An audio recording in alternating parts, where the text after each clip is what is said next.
सुनी पापायर जहमार एतना बरियतिया पापा कहाँ रुकइब कहाँ करइब जलपान हँसी हँसी बोलेले पापा हो कवन पापा हमहु कराइब जलपान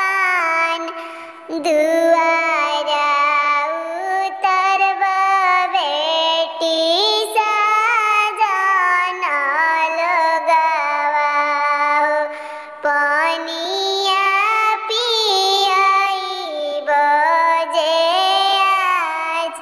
दुआरा